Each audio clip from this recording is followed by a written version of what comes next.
Call this meeting of the Board of Education for the School District of Baraboo to order for Monday, March the 20th, 2017, with roll call. Mr. Cummings? Here.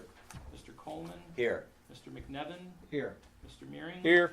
Ms. Riley? Here. Mr. Bedrow? Here. And Bodak here. Continue with the pledge. The flag's to the right of the screen. I Pledge allegiance to the flag of the United States of America, and to the republic for which it stands, one nation, under God, indivisible, with liberty and justice for all. I would entertain a motion for the approval of the minutes of the last regular board meeting of March the 13th as printed. So moved. Second. Motion by Bedrow, seconded by Cummings. Any discussion? Hearing none, those in favor signify by saying aye. Aye. Those opposed? Motion carried. Brings us then to correspondence. I have not been made aware of any board correspondence. I have no correspondence. And I just would like to highlight for the audience two correspondence that were included in the board packet. One was the school district was selected through a highly competitive process to be a part of the Every Teacher a Leader Summit, which is a new summit in the state of Wisconsin for Wisconsin teachers. That is going to be held at Lambeau Field, and we were one of 15 school districts that was selected from that process. So it's a feather in the cap. And what we'll do with that is we are planning a conference that we will host here in Baraboo School District for regional schools to come join us, focused on culturally responsive practices or equity. So more to come on that later. And then the other correspondence was our school district received a grant from the Wisconsin Department of Public Instruction to participate in the Robotics League. So we got a grant for $1,316 for Baraboo High School.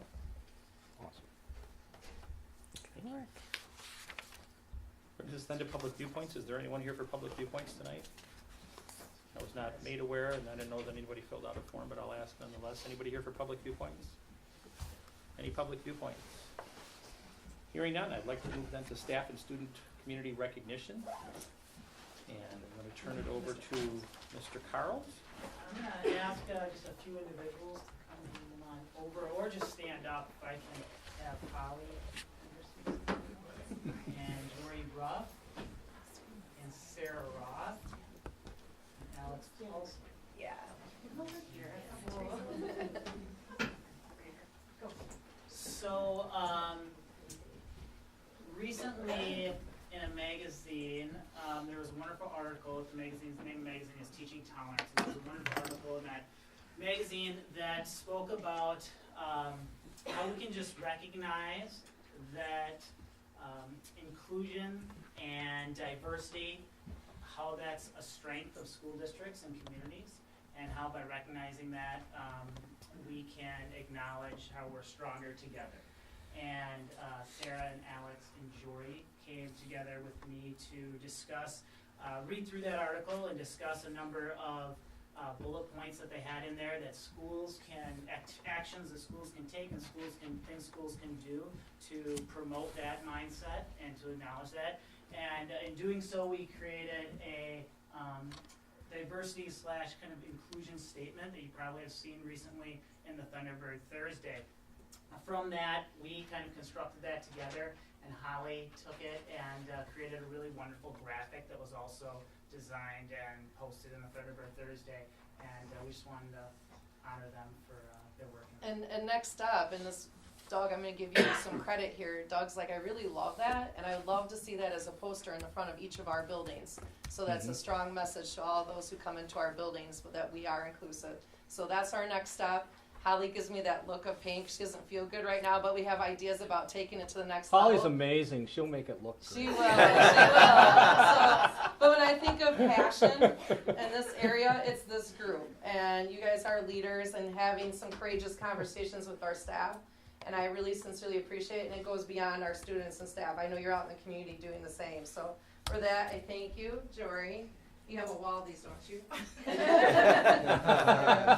Alex, you're a great person on our team, and same with you, Holly. Hope you get better.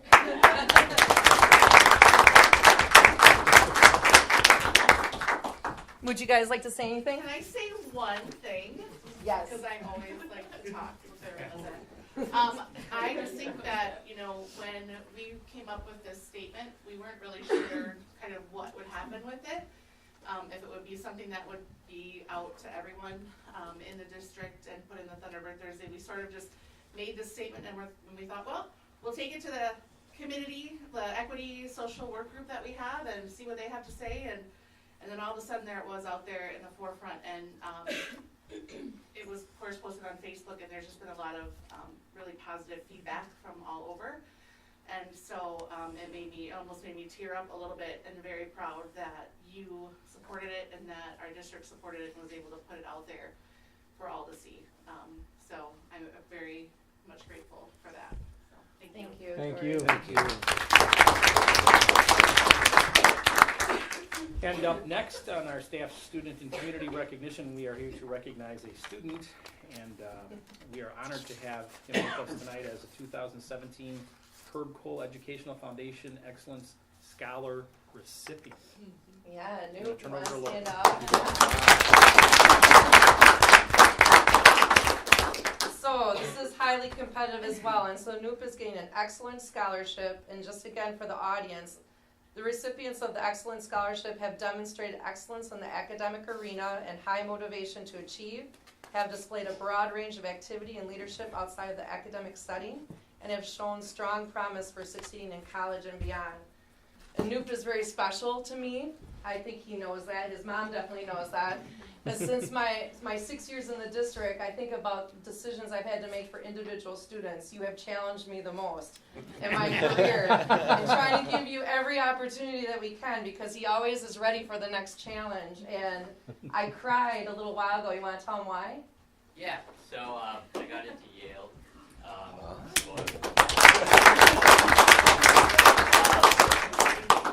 So that's one of my options for college next year. We'll think about it. Yeah.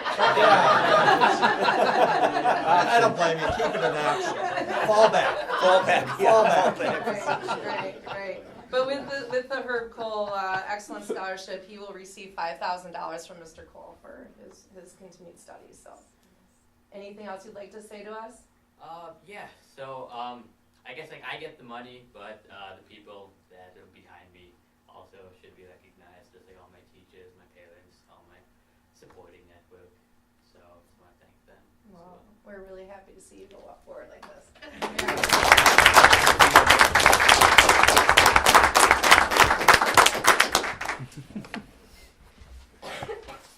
Moving on then to continuous school improvements, the district strategic plan quarterly updates, and personalized learning is up first. Mr. Carl's going to take the lead. And as Nick is getting ready to do that, I just want to remind the board, in your packet you have our 2016-17 detailed action plan for each of our core strategic directions. And as a reminder, we have teacher community work groups that are working on each of these directions. So in your packet, you have a color-coded document that shows you green means we're on target, we're doing what we intended to do. Yellow means we're behind a little bit. Keep in mind that we set our own expectations, so when we're behind, it's because maybe we were too ambitious at times. But this is a good pacing document for us to really keep us focused with our efforts. So tonight, each strategic direction is just going to share one or a couple of highlights from each of our areas. Absolutely. So a highlight that we would just like to touch base on for the personalized learning work group is under professional development. So if you remember, I had come to you earlier and highlighted a methods of instruction document that we utilize and we sent out to staff, and it's a nice reference tool for staff to see that there's lots of different modes of instruction, from just direct instruction all the way to personalization. And one thing we were able to do is survey our staff and get the results back and just find out where staff at within those methods of instruction and where would they like to kind of go next, where can we continue to grow their toolbox, if you will. And what we realized was there is some internal capacity within our district, individuals that do really well with individualization for students or personalization. And so taking advantage of that is something that we looked at. So I have two individuals here tonight who are able to speak to that. I have Chantel Nelson, if you don't mind coming up, and I have Lindsay Bells. So they're going to talk a little bit about their experience. Chantel Nelson, these are both teachers from GLW, so close to my heart. But Chantel Nelson is on the district-wide personalized learning group. And then if you remember, during PLC Wednesdays, one of the options that we have is TLCs, so kind of building level action teams. And Lindsay Belts is actually on a building level personalized learning group that operates out of GLW. And Chantel's on that committee as well. So they're gonna talk a little bit about their experience. It's really been great being part of the personalized learning committee to be able to take the information learned there and bring it to the TLC group that we're part of. I'm actually helping to facilitate that group as well.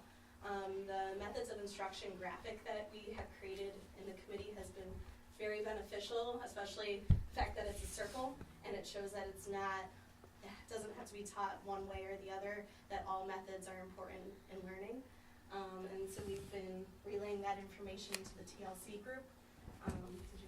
Yeah, so when we started at GLW during our TLC work group and focusing on personalized learning, all of us were at different stages. We had in our group, we had a PE teacher, a music teacher, an art teacher, kindergarten, 5th grade teacher, so we just kind of had all realms of teaching in our group. So we decided that we wanted to go and just do some visiting because there wasn't really, like Chantel had said to us, there isn't a toolbox that we can give you to say this is how you do personalized learning.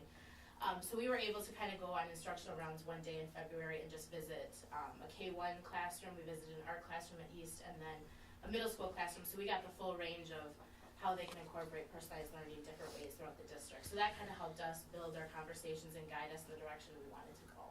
And all 3 of those classes were at different points in the level of personalization that they're bringing into the classroom. So that was great to see too, that we're all at different points in bringing personalization into our classroom. So it was very encouraging.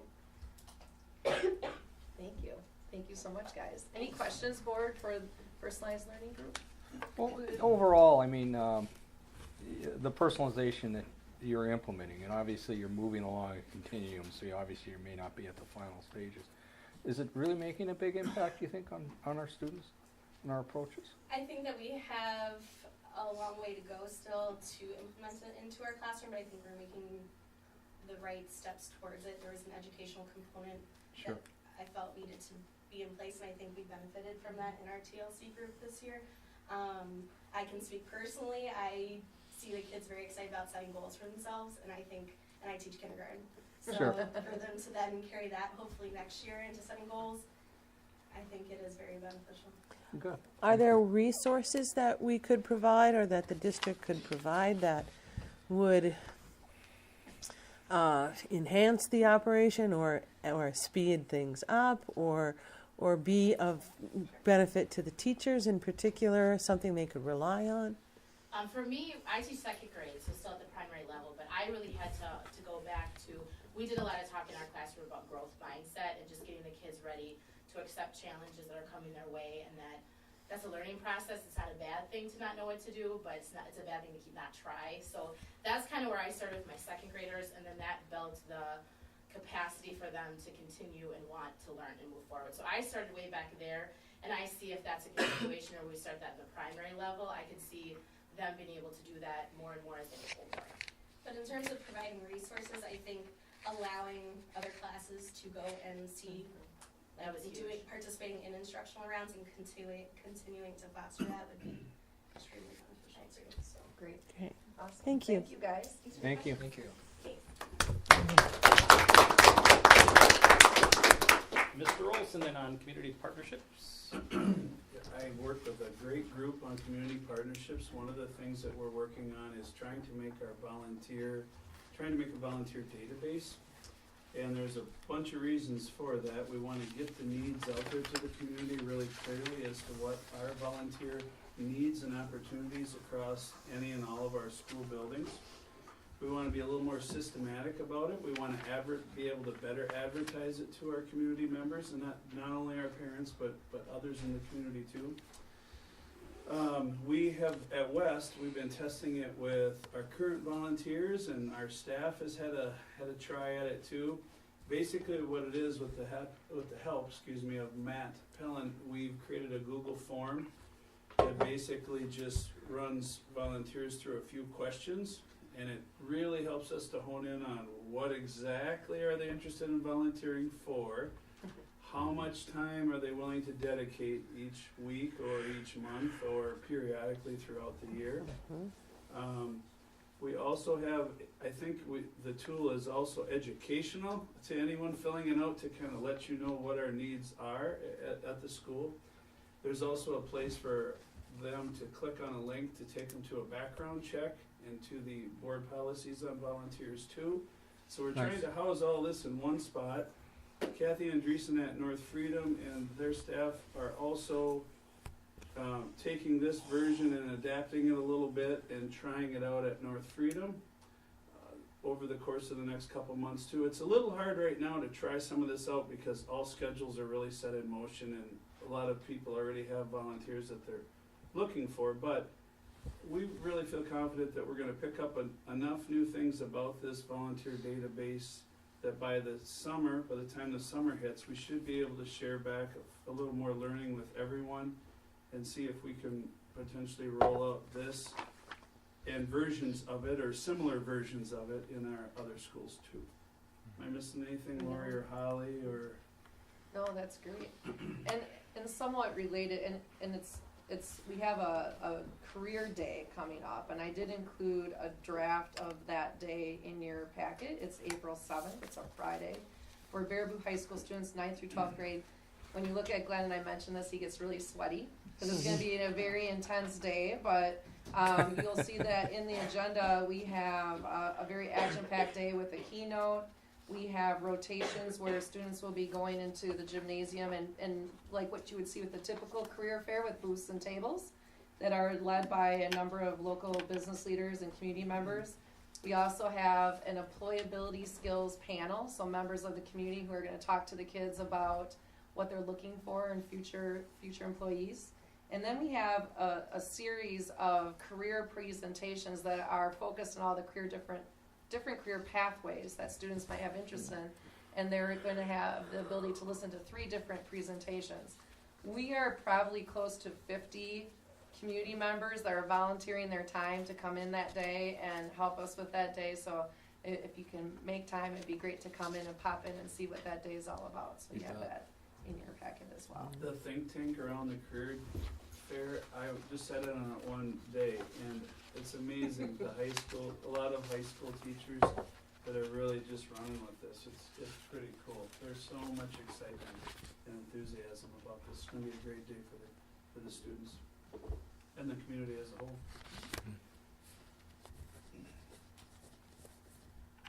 Anything else? Brings us then to Mr. Gunnell. Maximizing potential of learners and educators. And when we began this work, I didn't realize initially how big this work really was.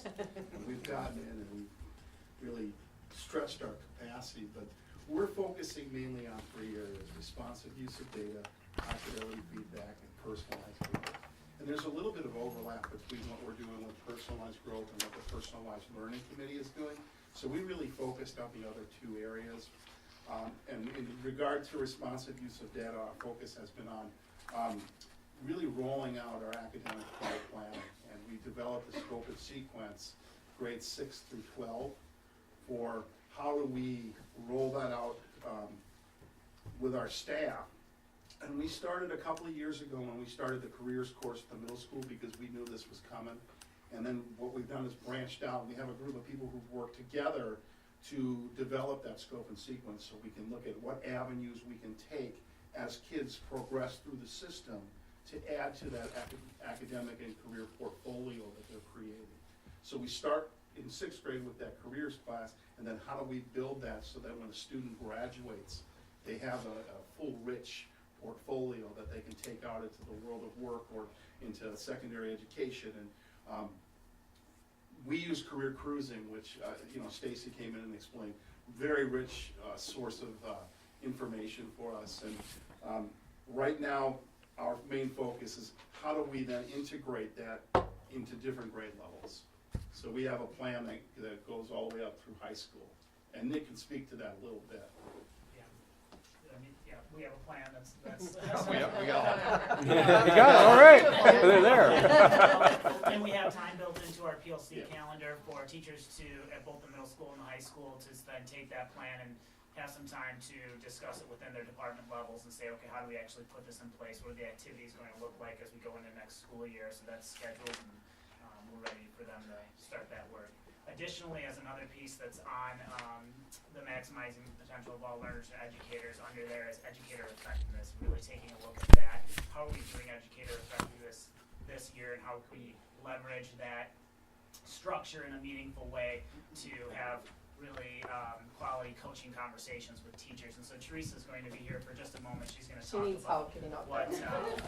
that entails.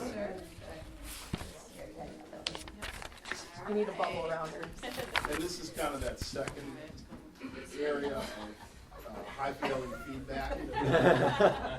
Impressive. Yeah, one of these days she's gonna fall off. Didn't pop a wheelie there. One of the aspects of maximizing potential of all learners is this refine the implementation. So you have a little EE in here as well. It does, we are able to use the three aspects that John talked about, responsive use of data, feedback, and personalization in this process.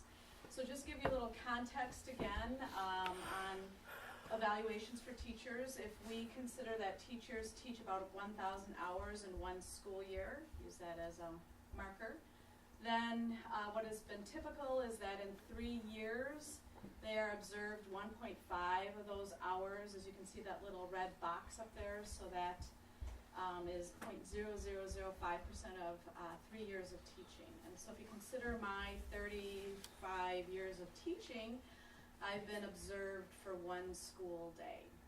And so that doesn't provide a lot of opportunity in that time to get that ongoing feedback. And the way the current system is that in the 3 years of the Educator Effectiveness Plan, and we are actually in that 3rd year this year, actually 4 years for us because we were in the pilot, this is the way it tends to go. That first year, people kind of relax because they actually just came off of that stressful year. In year 2, they're just waiting, and then it's very stressful for teachers and administrators in that year 3. So how do we then refine this process so that it's ongoing and provides that feedback for teachers? So in maximizing potential for all learners is one of the many places in the district we've looked at that, where we want a continuous growth model where there is feedback that's ongoing, not in just 1 year, and that teachers are able to reflect continuously. So our goal is to get to this rather than what was previously happening there. In this process, we've had some opportunities and challenges. The challenges is that we've had, in the 3 years of EE, we had Teachscape, which was the platform that the state was using. Then we had Damien save us last year with Booscape, because Teachscape was so clunky and didn't really do the work that it needed to, and he was able to do that for Booscape. And then now we have a 3rd platform called My Learning Plan, but it is fantastic as far as I'm concerned, and I think the administrators might feel the same way as far as ease of use compared to certainly the Teachscape platform. And all signs point to we're using that next year, Yes. so we'll have 2 consecutive years of Right. Speaking Wow. of data, so we want our data to be, intact, and Is this causing us some problems with the other 2 years evaluating because we've been on 3 different platforms? Great question. Yeah, we've tried to mitigate those challenges as best as we can, because the folks that are summer year teachers this year, they would have been in their Reflect year, Sure. Teachscape, and then Booscape. So we've got 3 different platforms, which actually poses more of a problem for the evaluators. Oh. Because, if you've got a dozen people to evaluate, and depending on where they put their artifacts of evidence, it's kind of like a treasure hunt for them. So we're trying to shape that as tightly as we can so that they approach each of these evaluations in a very similar fashion. Sure. But really nothing is lost in that process. It might be not, as complete as what some people would like, but Mm-hmm. I'm gonna just highlight Teresa here, she's done a wonderful job. We also, on our PLC Wednesdays, we have some EE time built into the calendar to ensure that teachers have some time to do this work, and she's put out some wonderful screencasts and documents that teachers can follow to try to make it as organized as possible when we get to the end of the school year. And yeah, we are certain at My Learning Plan. Actually, My Learning Plan has been around for actually before TeachScape. It's just it didn't have the 2013 rubric in it and whatnot. So, but that's been our challenges, and we've worked through those. Our opportunities are really, we've got a lot of great work groups we can take this in front of, so that we can process this and get the ownership and message out. And so in that, we've had 4 very distinct different groups working on this, and BELT, unfortunately, is an unfortunate acronym for Baraboo Educated Effectiveness Leadership Team. I forgot the L in there. Should be BEAT. Yeah. They don't mind that acronym, actually. It's been a different kind of work group, I'd have to say, being involved in many over the decades, in that we've asked them to do some studying and some research along the way, so they really understand the history of how evaluations have happened and the research, like the MET study and things like that. And they've been a really great resource for providing the different lenses. We have a variety of teachers from across the levels in different areas of MAPE and world languages, and we wanted to be to get all those folks involved in that.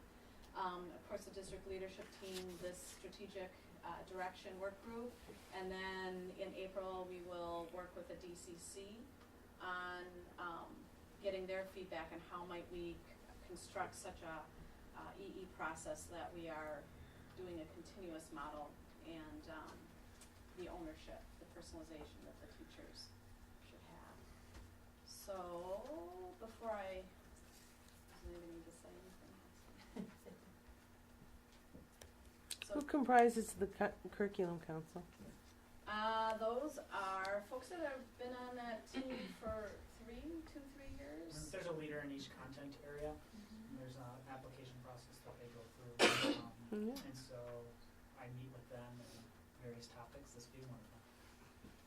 Yeah, so one of the things we do, and this is Belt's example, is get some poker chips.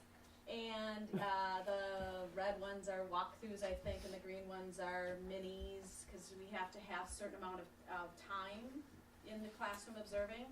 It can be broken up. But multiple observations is one of those things that's been researched to provide more feedback, obviously, and more accurate analysis of professional practice. So we ask them then to take these things that these poker chips, and how, instead of stacking them all in the one year, that 3rd year, how could we spread them out?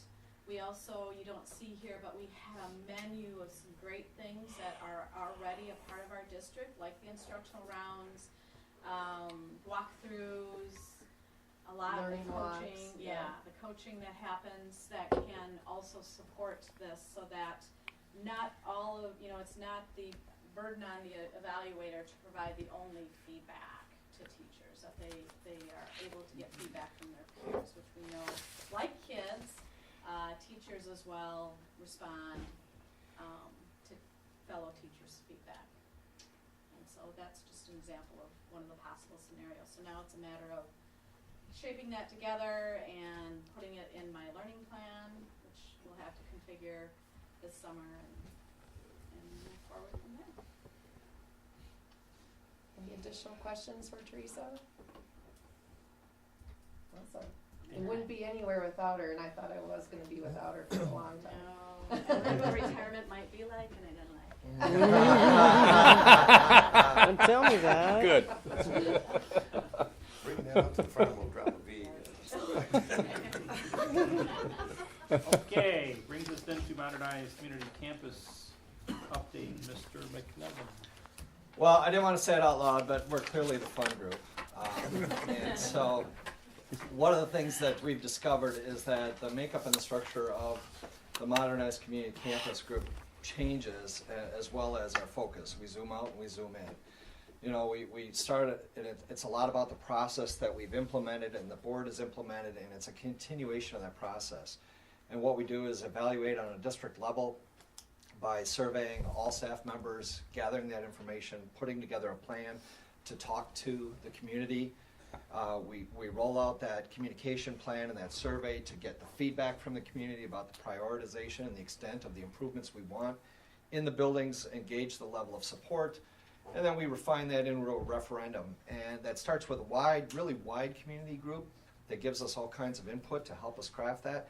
And as we narrow down and get to the referendum and go through the passage of the referendum, then the makeup changes again, and we start gathering more staff members in that are impacted directly by these kind of investments, and gather as much input, and we employ some professional support, because it's always good to have professional support with you.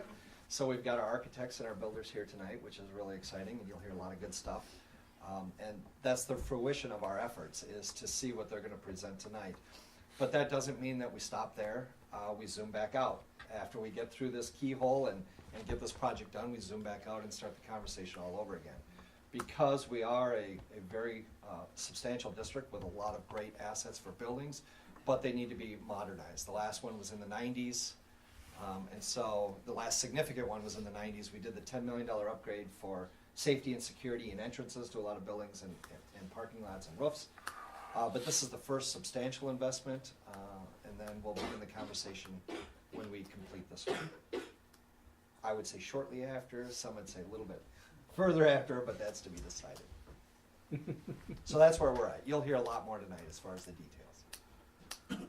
I would just add that I want the whole board to understand that there's been a huge time investment by our teaching staff, Glenn and Dan, Bob and myself, with your ad hoc committee of the board here. There's been a lot of Well, nights, yeah, right? we thought the referendum was gonna be the end of it. We're like, No. oh, wow, we got that, Right. check that box, we're moving on. And I then- think this is the harder And part. then Lori starts driving the ship, and all of a sudden we've got and really the core planning team has taken over the modernized community campus role. The core planning team of the board with Mike and Kevin and myself have stepped in and said, all right, we got this, and we'll start meeting on a regular basis with our team, and we'll make sure that you hear the results of that. Right, But and tonight you're gonna see from EUA, CG Schmidt, how we've taken that conceptual plan of what we call it, I think you guys call it blobs, or those colors, and that's a conceptual Oh, plan. inspirational. Right, yeah, it's very sophisticated. But that was the conceptual plan that we shared with the community. What has happened since that time is, we've really defined what that looks like, and there's been push and pull, and how do you maximize every dollar to identify or treat those needs that were identified through this process. So now what you're gonna see tonight is really, it has really evolved from what you've seen as a conceptual plan. And Well, it's evolved from the 2D picture, but the message has always been the same. We talked to the community for the better part of a year. Is we have to expand our instructional space. We saw tremendous growth in tech ed, phi ed, family consumer ed, because we went from that block schedule of 7 classes up to 8 classes. So we said we need more instructional space, and so that's a big focus of tonight. We said, the building needs a little help too. There's some things that haven't been touched in 50 years, so we have to take a look at locker rooms, and we have to take a look at the library and updating those facilities. Then we said, it's about the environment. We need HVAC updates. We've got a steam system and a hot water system, and we need to modernize that, bring it up to some energy efficient standards as well as air condition the building. And then finally, we said we got to really impact the schedule of the day, and that is the cafeteria and the lunch schedule.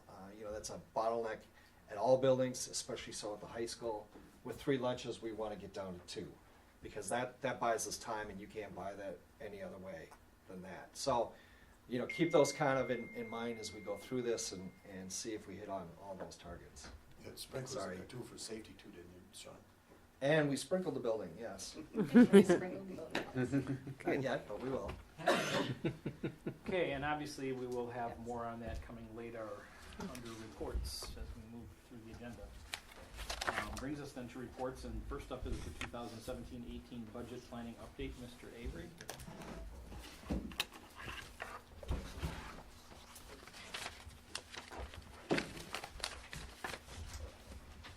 good news is, as opposed to the $1 million deficit that we were talking about, when we were talking about budget parameters, is that we are now down to about $365,000 deficit that we're working on.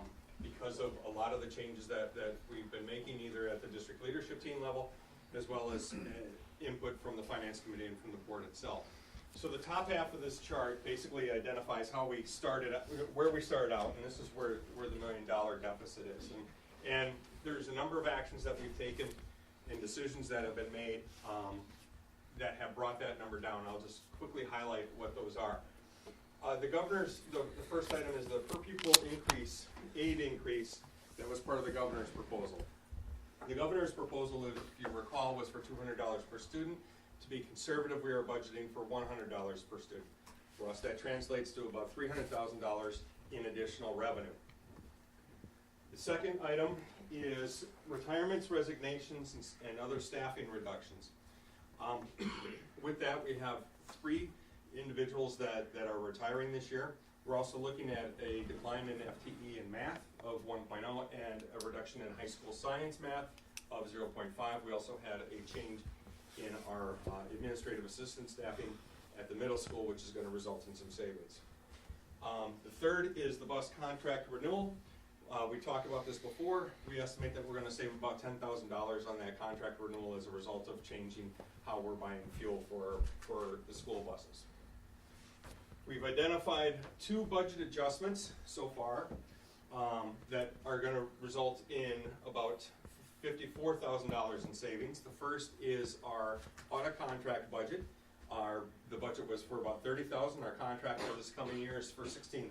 So as long as we don't get a membership audit, which will boost that back up, we should be fine. The other piece is our budget for gas for heat at the buildings. We have been significantly under budget in each of the last several years. So we're going to reduce that budget. Even though we talked about increasing the budget 5% earlier, we're going to back that off on the gas for heat piece. So that's about $40,000. We have OPEB cost savings as a result of a number of people who are terming out of the benefit, who are no longer qualify. And of course, since we've changed the OPEB offerings a few years ago, we won't be having new people going into that, receiving that level of benefit. So we're going to see about $50,000 of savings there. Our dental renewal, like our health insurance renewal, we budgeted at a 5% increase. We actually got it back, and it's at 0, so it's going to save us about $8,700. We talked at finance about looking to lease IT computers for staff and for labs. Potentially that could save us up to about $50,000. So that one is still in discussion though, that's not finalized. We have a Head Start 4K fee, the amount that we're paying to Head Start. We had a much smaller class. We only have 1 section of Head Start this year, and that's going to save us about $30,000. We're projecting to carry that forward into next year.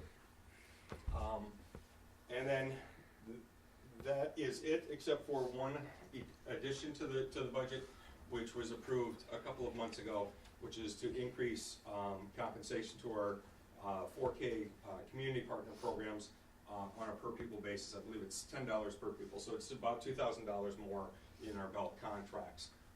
So as a result of all those reductions in costs or new revenues, and then the negative number 2,000 is an increase in cost, we end up with about $365,000 deficit that we're still working on.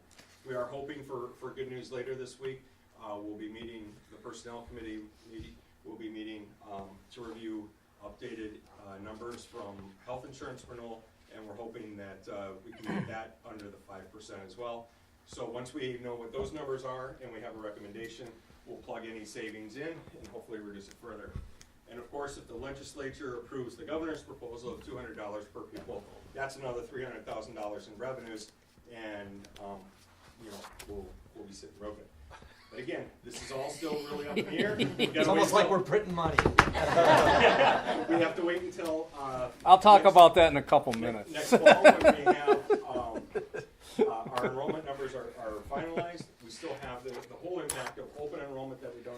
there's still a lot of variables, but that's where we're looking right now. We've made a lot of progress, and that's the, so. Bob, could you just go back and talk about the science and math reduction? Did I hear that Yes. correctly? Yes. We have a 1.0 reduction in high school math. If you recall, We had a military leave. We had a that military turned leave. into a resignation. Yep. So, and we're not gonna fill that position. That's where I'm going. Okay. With the potential to increase the budget from 100 to 200 by the governors, I would hope that we would have a plan in place to ensure the fact that our focus on math and science and STEM does not suffer, and that we are able to utilize smaller classes and more instruction where it's possible. We would view this as an attrition, not so much as a reduction, because we don't have the need for that additional math person at this point anyways. And we have really desirable class sizes for all of our math instruction. I'm looking at Glenn. for Yeah, that. so typically we've had historically eight math teachers for the recent past, and this year we just happen to have 9 because of the military leave, so now we'll be back to 8, which is Our normal real size. satisfactory. You know, we can manage class loads at a real optimal level with 8, so it's kind of back to where we were. Okay, that's And, helpful. and the .5 science, I think you said science math, it's just a .5 science is Right. a teacher asked part-time. And that's something that we looked through the schedule to see if we could make that work, and we think so, but that's still something that will come forward for you guys to consider. How do we expect to end this year? I will have more information on that next month. I didn't really expect you to have it, but No, I'm right now, things are looking really good. I haven't taken it to the next step to project forward. I'll be doing the quarterly report for Finance Committee next month, and we'll report that out to the board, and included in that will be a year-end projection. We'll start casting forward all of our costs for the rest of the year, and come up with an estimate on where we think we'll end up. But I think we're gonna be to the good this year. So Bob, really, at the end of this, we're not talking overall, and Lori, that we're really not talking, we're actually talking about 1.5 less FTEs. So when we say we're in a deficit, it's just because of increasing costs in areas where that's what's hitting us, and that's what's hitting everybody in the whole state. Correct. Yeah. In fact, we're looking at our costs. If you look at our starting point, our costs have gone up 600,000 just on at under the assumption that we had. Meanwhile, our revenues were dropping by 400,000 compared to this year. Yeah. So, Okay. I'm leading into when I give my report. And so. So let me be a great segue. So Joint Finance Committee is starting to do hearings across the state Yes. about the governor's proposal, so I encourage you all to get involved as you can. Mm-hmm. any other questions? Yes, sir. Bob, what is the increase in health insurance this year, percentage-wise? This year, it was 5%. And we are coming off of the last year of a 3-year contract with our carrier with a 5% cap. So we are working with them to figure out where we're going to end up for next year. Thanks. A lot of variables in play in that. A lot. We'll know more after this week, Gary. Anything else Yeah. for Mr. Avery? Hearing none, I know that you're chomping at the bit, so. I am Doug, chomping. Doug, tell us about your day. The day at the Capitol. Okay, this is every 2 years. Wisconsin Association of School Boards has a day at the Capitol. It's always coordinated with the budgetary year. The first session that we had was with the governor's aide, economic aid, and he talked about the governor's budget. And then shortly thereafter, there was a panel of 2 Democrats and 2 Republicans, a very interesting panel. Much more civil panel than they had 2 years ago. They were almost at fisticuffs a couple of years ago. But the governor is basically proposing the same number as Tony Evers, and that hasn't happened before. So way above what Tony even probably expected, but it's a tug of war. The whole budget, and they're talking about transportation. There's a lot of things that are really coming into play on this budget, and even when we were there, they were talking about rather than starting with the governor's number, they said, well, we want to bring it back to base, which is where we were before, and then working from there. Luther Olson, a senator used to be for our district, was saying, no, let's just start with the governor's number and work from that. So obviously there was a lot of disagreement even with the Republicans. So I mean, we got a long ways to go before we're going to know whether the governor's number is going to hold. But I think that's what we all need to advocate for, is the governor's number, and anything pulled out of that. If they start talking about voucher schools, I would go back and say, you're pulling that out of our pockets, and out of our students' pockets, and out of our local property taxpayers' pockets, and don't pull any punches when it comes to our government and our legislature and our governor too. That they need to commit to what he has stated. But again, that's the budget process, and I'm going to anticipate, and Bob, I don't think you disagree, we're not going to really know anything until probably until the process proceeds and we start hearing more and more. So it could be May, it could be June before we really know for sure. So I mean, that's the major thing. One of the things that was discussed that was very interesting with that panel was the revenue limit exemption for energy efficiency project. The governor proposed to eliminate that exemption, and that was the most interesting thing up there. We had two Republicans and two Democrats, and they agreed, all of them, not to go with the governor's exemption. They said no way, that we have the right to do that, to save that money through energy savings. And so though you can never guarantee anything on this budget, and even things that don't appear on here may pop out of nowhere, we have a long ways to go. And just as there continues to be, I think, job security in the modernized community campus, I can guarantee you that the policy committee has a lot of job security just with the 24 pages I sent here, and the problem. And the other ones that come through, yeah. Yeah. So that's my report. I don't know if anybody has any questions at this point. So, but we have a long ways to go before we'll know for sure. And yes, Peter. I want to commend Doug for his continued engagement in this process as our representative to WASB. It is a big and important deal. One of the questions that is asked of all of our candidates for running the school, that are running for school board, which will be published in the paper, has to do with what are the biggest challenges for Baraboo School District. And as Doug has pointed out, and as Bob Avery has just indicated, follow the money. And Doug has done a very good job of advocating that our school district, along with WASB, hold the legislature's feet to the fire, because our citizens need to understand that what is taken from the state budget that used to go to education is made up on the backs of our citizens in terms of local property taxes, county taxes, and other taxes. It is not something that our citizens escape, and they shouldn't have to pay double. Okay. Any other questions for Doug?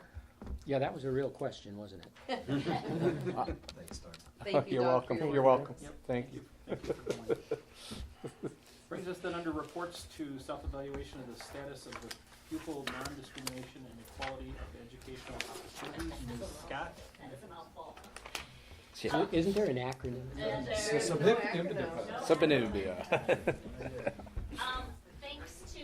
Doug's keen eye, I made a slight revision. What I did is I handed you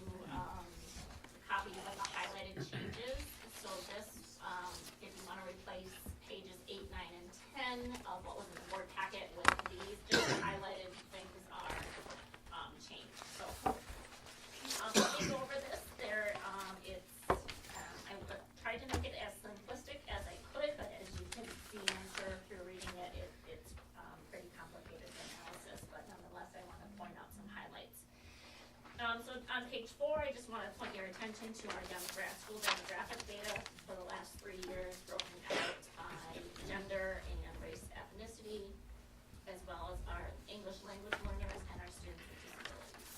So that will be a point of comparison moving forward. So the 3 areas that we needed to look at was school counseling, K through 12, and then we look at participation at the high school in terms of extracurricular activities and sports. And then the final area that we look at is scholarship recipients, okay? So one thing I just wanted to highlight in terms of improvements for our school counseling area, I made a recommendation of adding a statement of student non-discrimination to our online course description books for both our high school and our middle school. So I think that's an easy change that we can make. And moving on to extracurriculars, I'm on page 9, if you want to follow along, I just want to highlight some of the findings. So our female participation in music and activities or clubs outnumbers males at the high school level. However, male participation in sports outnumbers our females.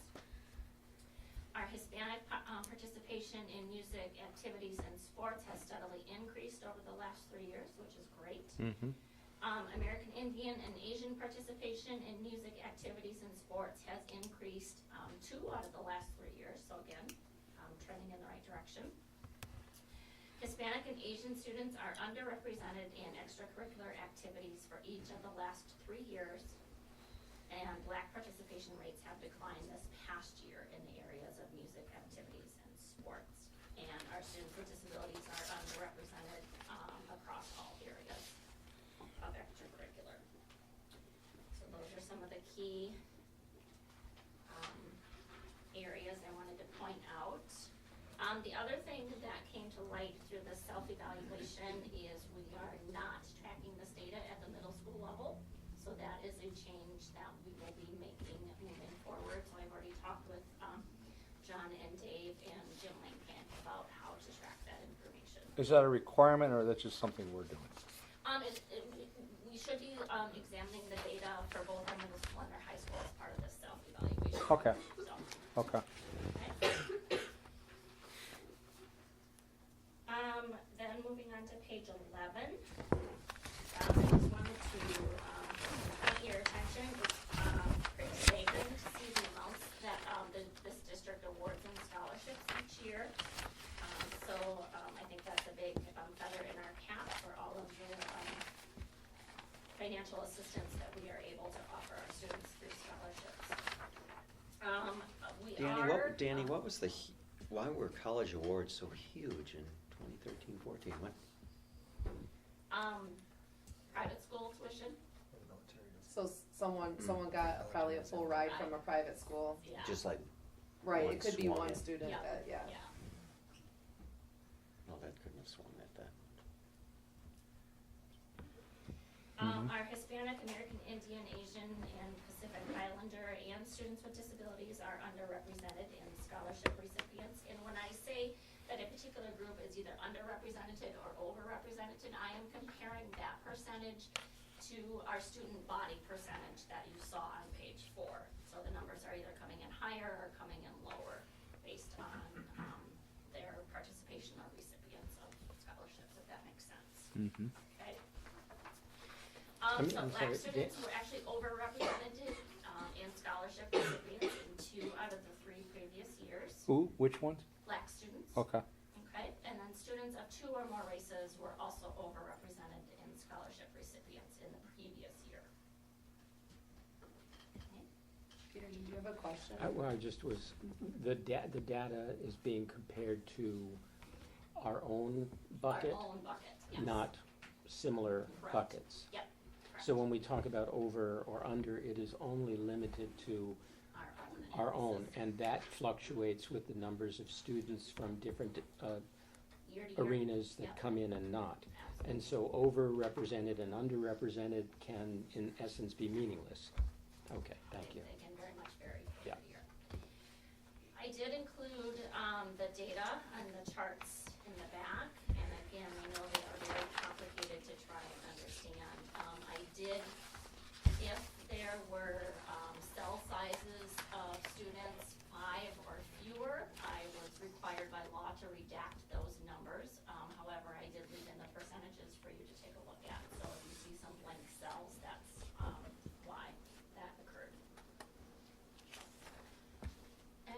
And this is a process that we go through once every 5 years, so we'll continue to keep track of our data, and then 5 years from now, we'll go through a similar process, and certainly we could have comparison results then from this year to then.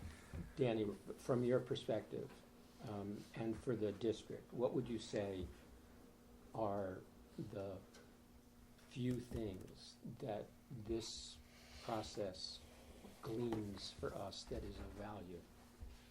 I think we do a great job, but I think we need to continue to encourage participation in our extracurricular activities for all of our students, regardless of race, ethnicity, or our students with disabilities. Certainly that is a particular topic that we do talk about at IEP meetings for our students with disabilities, and we have provided necessary accommodations or support so that our students with disabilities can participate. For example, in the past we have had a student who was deaf or hard of hearing. We actually paid the interpreter to attend sports practices so that student could participate. And so we're certainly, I think we're very proactive in that sense, that we really look to remove any barriers that any students might have. The thing with the scholarships, it does get a little tricky because many of the scholarships that are awarded are outside of the district's control. They are through the Baraboo Scholarship Corporation. And so they set their own criteria in terms of what they are looking for specifically, so they are not obligated to adhere to the same requirements that we are, so certainly that needs to be taken into consideration as well. Some of those numbers are hard to track too, aren't they? The numbers are very hard to track. One thing that we are tracking by individual sport or by individual club. We're not Sure. tracking by individual student. So we do have replication of numbers within the raw Yeah, we data. talked about that. Yeah, so Yeah. that's another piece that kind of complicates things. Well, you know, and again, I think that's what makes it difficult sometimes to look at this report. But that doesn't mean we have to wait 5 years to have those discussions. How do we get increased participation with all the groups you're talking about, but those also students of low socioeconomic means, so that somehow it's made easier for them to make those steps to get involved with those, because we all know, and we've done that time and time again and looked at that data, is the students that are in these activities, they end up having the best grades and they end up driving themselves, they're goal oriented, and that's why we have co-curriculars, and so we need to get more kids involved with it and more students regardless of whatever their backgrounds are. So Just jumping on what Doug has said, you know, my intent was to move toward documenting or having the data is obviously the first step. You talked about what we do proactively, and can you share with us some thoughts of what we could do more in that realm? You mentioned one thing. To me, it really is part and parcel of what we've talked about is, you know, kind of marketing of what is available, and then having a process that allows us to capture interest, you know, contain that interest in our database, and then ensure the fact that the people who have expressed interest are, to use the marketing term, you know, dripped on in a continuous process, so they're aware that there are these wonderful opportunities for all students. So this is an action item done under new business where you are required to. right, approve it. Thank you. Thank you. Thank you. Brings us then under reports to the Baraboo High School revitalization. And we have with us tonight representatives from EUA and CG Schmidt, the team of 4. I'll turn it to you guys to take the lead, whoever wants to start. It'd be great if you guys could introduce yourselves too, because for the rest of the board, because they don't all know you. Sure, we'll come up the middle. I feel like I should. And a 6'3" sophomore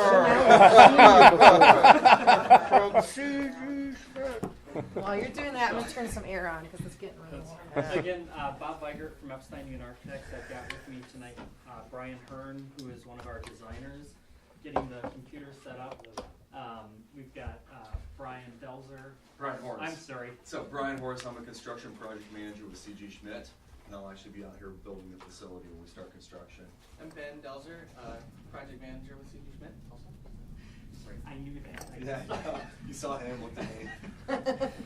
So tonight, what we'd like to do is just kind of bring you up to speed.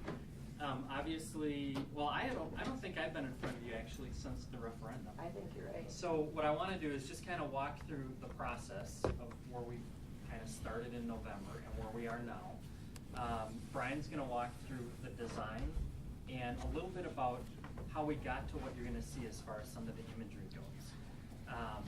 One of the things that I'll start off real quick was as we started the design process, the big thing that we heard from the group was we want this building to represent what Baraboo is. So Brian's going to kind of walk through how we got to a point in the design that starts to define that a little bit. So if I give you one of these, can you flip the next slide for me? So tonight I want to talk a little bit about the project schedule, a little bit about the project process, and then we'll show you some imagery as well. So when we look at the schedule, again, we had the referendum in November. Since that time, we've been going through schematic design. What is schematic design? It's taking the blobs that Lori talked about, kind of creating blocks of space, meeting with staff. We've met with the staff over the last few months, several times, different departments, different staff, to talk about the space, what's in the space, how does the space work, what should it be adjacent to, and how does that all look. So that's kind of schematic design. Design development, which we're kind of in at some stages as well, and I'll talk a little bit about what I mean by that, is when we start to show a little bit more detail. So what's happening with our ceilings, what's happening with the casework. And maybe we're starting to talk about electrical, mechanical, plumbing, what is happening in the space actually. Once we get to that point, we start looking at construction documents. And that's where, if you think about it, we're adding all of the details, so all of the notes, all of the dimensions. So that's kind of the process that we're going through. The reason I talked a little bit about we're overlapping a little is that through this process, some things overlap. So in other words, we're looking at starting the locker rooms this summer. That work needs to be done sooner, like now, so it can be bid out and these guys can procure contracts, materials, and get that set up so that when school is out, they can do that work. The rest of the construction documents for the additions is going to be ongoing past that. So our work, from a drawing standpoint, doesn't finish until about the middle of August of this year. So there's kind of bid packages, and I'll talk about that in a second. Even though we are starting construction in June. Right. So like I talked about the locker room and things like that, and then putting the foundation for the additions. So what we do in order to start construction earlier than that August date is we break up the drawings and the scope into different bid packages. So we've got bid package 1, which really focuses on work that we're trying to accomplish this summer. So it's the locker rooms that we're talking about. And Gary, I think you talked about the sprinklers. We're talking about getting that started as well. So some things that are I don't want to say easy to do, but things that are easier for us to draw and get completed and get submitted through the state, that therefore we can start that work this summer. Bid package 2 is the site work, and then I called it the superstructure. So it's the footing and foundations, the structural steel, kind of the building envelope. That's bid package 2. That's essentially what they need to get the addition started. And that would be, I believe we're looking at May or June, something around that period for that. So that's that bid package 2. And then bid package 3 is everything else. So the mechanical, the electrical, the plumbing, the paint, the finishes, everything that goes into the building. And then that will be completed, like I had mentioned, the middle of August from a drawing standpoint for us. Any questions on this?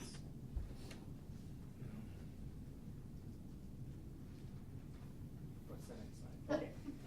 Okay. Thank you. It'll be finished August 18 or 9? 18.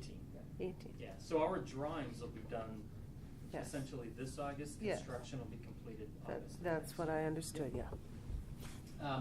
So as I had mentioned, some of you probably remember Bob Morris. He's on the project. He's not here tonight. He's also one of our designers and one of our educational planners. He's actually been the one that's been meeting with Glenn and his staff when we start talking about the spaces and where things are going and what do things start to look like.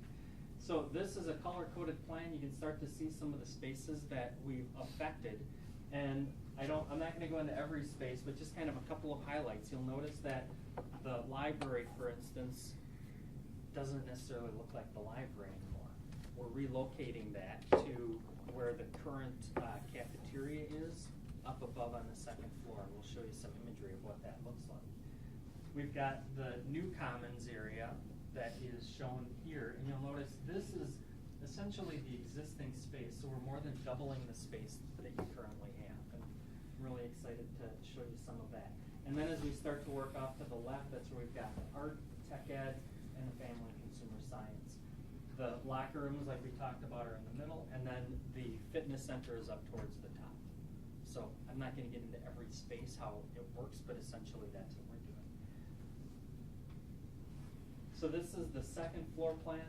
As I had mentioned, the library, the IMC, is being relocated to the second floor, where you currently have some classrooms along this corridor. So the gym is here, and then you've got the one corridor that kind of runs across, and I think there's 4 rooms there right now, 5 rooms there right now. So those will be coming out. Those are going down into the current library space. Okay. And this becomes the new library with an overlook and an outlook from that space. A question on that relocation of those ones down. I mean, you know, we all have this picture in our mind of what a classroom looks like. Now you're creating new classrooms. Are we going to get to that? Like, what's going to look different? Yeah, and I can On talk those? about that a little bit. Yeah. So we've got, and I like to use the term, actually I don't like to use the term at all, classroom. I prefer to call them learning spaces because they Thank are you. different. Yes. You know, you'll notice, and the furniture has not been selected, but you'll notice that there's different configurations in these spaces. The furniture, just like these, are movable on wheels so that you can reconfigure it. We are talking about connecting spaces between this common space in the middle. We're talking about visual connection to the corridor, so it is much more open than it was before, plus what's happening in there relative to flexibility of space and furniture is different as well. Okay, good.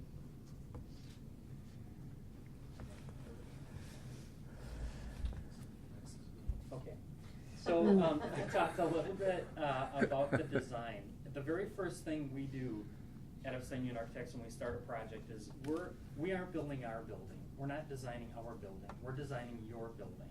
So we need to better understand what is it that you want in your building. How do you want your building to represent who you are, who Baraboo is. So we went through a process. Brian's going to talk a little bit about that, and then we're going to get into how that translated into the design. So the first part of our design process was really listening to the core team and having them tell us what they thought was important about Baraboo. So those became kind of design inspiration and our,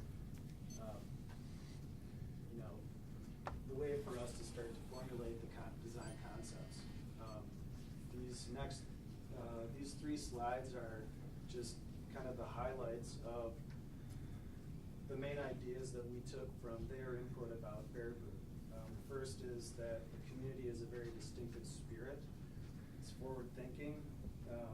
It's sensitive to natural resource and has an entrepreneurial insight. It's very unique. So these are things that points that we try to think about as we're designing spaces, both the interior and the exterior of the building. Past continues to be the future. That there's a strong tie to the environment as a community, and that's instilled in the education of your students. That there's a sense of history and discovery, both kind of old and new. That manufacturing and innovation is a very strong part of the community as well. And that tourism is a big draw and something that is a sense of pride in the community. And small town, big ideas. This is one that I think holds a lot of very significant design inspiration for me. That there's a sense of history here, but it also has a very strong sense of a new generation of intellectual student. And I think that is going to play a big part in how the interior spaces are designed and how the exterior of the building looks. It's an innovative space. So after we went through this with the core team, kind of the first time we went through an exercise, and the images that you see were images that the core team selected as kind of representing this idea or these statements. And it was interesting, after we took that and then we came back, we talked about all of these things, and I started to get this image in my head of what this looked like. And then the next slide we showed was your existing building, and we're kind of like, well, how is that saying, you know, these types of things? So I'm not sure what the next slide is, but. So this is a slide looking towards the renovated commons and new entry to the high school. What we wanted to really highlight in the design is a sense of transparency that the existing building kind of lacked, that there's a sense that you can see into the main common space, that double height volume is very active, and that also within the space that students can see out. It's highlighted by a central stair that is at the corner that draws interest and draws you into the main entry, which is located here. So this is a little small. But we wanted to introduce a new roof form to the building that opens up to the existing, to the landscape, and provides a taller volume and a heightened sense of drama as you enter the school. Can I talk a little bit about the materials? Sure. So the lightness of the roof is really expressed with a metal cladding that would be very durable. So the underside of the roof, so the underside of this roof will be kind of smooth, pewterish finished metal panel. That continues over the entry, which is a double height kind of dramatic space. The entry doors are covered by a portion of the library on the upper level that extends over to provide coverage from elements. We wanted to also take some cues from the existing building so that it wasn't entirely foreign. So in that strategy, we've employed a piece of brick massing that kind of starts that kind of bookends the new common space to the west, which is here. That really sets the rhythm of the building towards the main entry. Maybe I heard you wrong, but did you say for the entrance there was steps there? It's stepped, so the roof continues over. There aren't any steps, it's straight in. Okay. There's There's an interior stair. Yeah. There's some stairs in here, but it's Gotcha. Walking straight into the building as we are right now. So to get between the central commons area and the LMC on the upper level, we were introducing a stair right at the corner here. But the entrance into the school has no stairs. one of the other things that was really interesting as we were going through and selecting images. Lori had pulled out one of the purple quartzite that's kind of indigenous to this area, and we thought that was really interesting. So that's this material that you start to see down below. So we're trying to draw some of that in. We're looking at some potential other ways to bring that into the building, not where it's everywhere, but just kind of, you know, tastefully used within the building, because it is something unique. Mm-hmm. And as people come into your building and are experiencing it, if it were me, I'd be like, oh, this is really cool. What is this? You know. So that's just kind of a little bit about. This will be, I think it's, I love the sense of light. Are we translating any of that or is there a potential to translate any of that into energy? I.e., we talked about solar, talked about green. I want to continually bring our attention back as we're moving in this process, that one of the things that distinguishes innovation and one of the things that distinguishes our community, as well as Sauk County generally, is a movement toward green, along with all of our other environmental focuses. So just wanted to put that seed back in as I look at that beautiful building, how much more enhanced it might be with that roof, to include some kind of recognition of some solar. And just to speak to that, that's constantly is part of our conversations. You don't have to plant the seed, it's been there growing. But I'm watering it. Right. But I think I'm gonna put some manure on it. Right. I think, Yeah, fertilizer helps, I guess. I think a challenge though is that you know, the dollars available for solar energy solutions wasn't part of the referendum. So in order to pursue those kind of opportunities, we need to look for grant opportunities. And I know that's part of our contract with CG Schmidt is to kind of work together on some of that. And I know Eric Schmidt is looking at geothermal options as well, right, Sean? And we gave him that task anyways. And we have a student biomimicry group that is very interested in how can they influence some of the design that would be more green friendly. I think also lighting control systems within that common space that will recognize when there's a lot of sunlight in there and reduce the lighting volumes.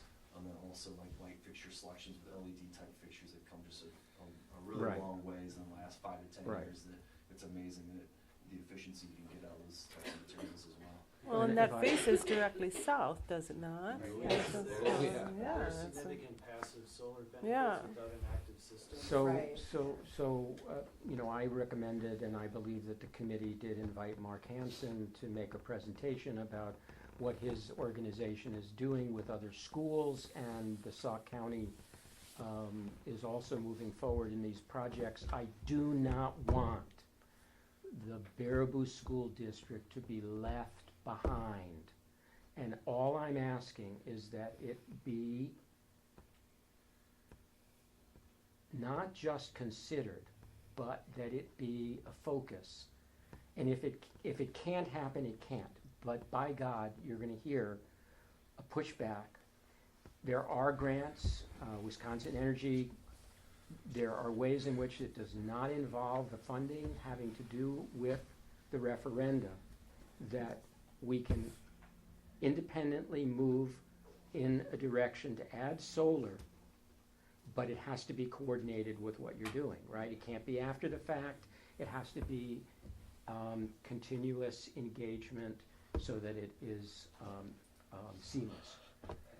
Just please add that to your many other issues. Well, I don't think it's an addition, Peter. I think they are working on that. And again, I like the design.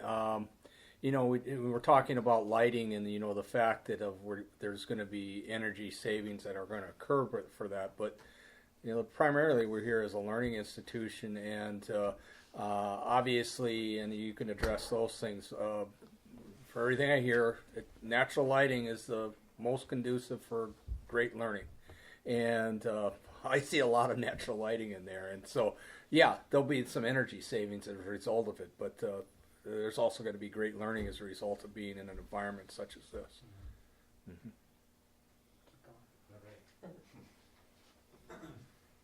I'd maybe go through the next images, and then we do have our model with us, so if there's any spaces that you actually want to go into, we could go in and kind of look around. I don't want to spend a lot of time in moving through this. Oh yeah, we're going through the model. So this is looking east again at the brick massing. Yeah, I want to go. One other thing to point out is that the interior of that space will have exposed wood beams to kind of provide a sense of warmth and depth to the roof assembly.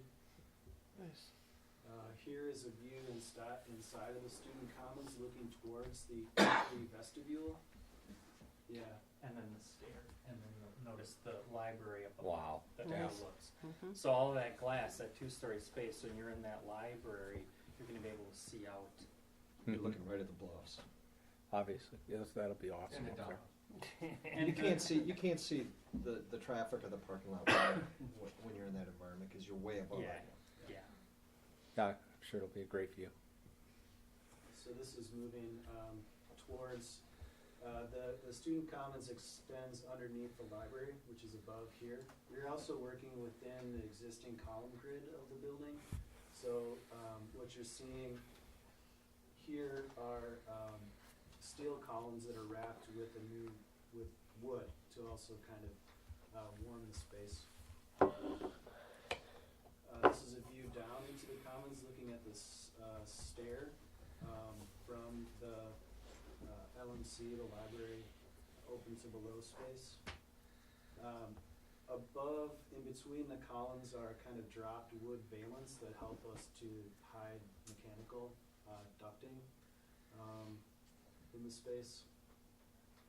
This is a view towards a large huddle room, we're calling it, in the LMC space. So this would be a kind of an academic space with sliding glass doors that would close off at times when students want to use it, or staff, I think, is also planning on using that for larger staff meetings. And then off to the left, those are the windows that you'll be able to see outside through. What is the seating capacity of the huddle space? 85.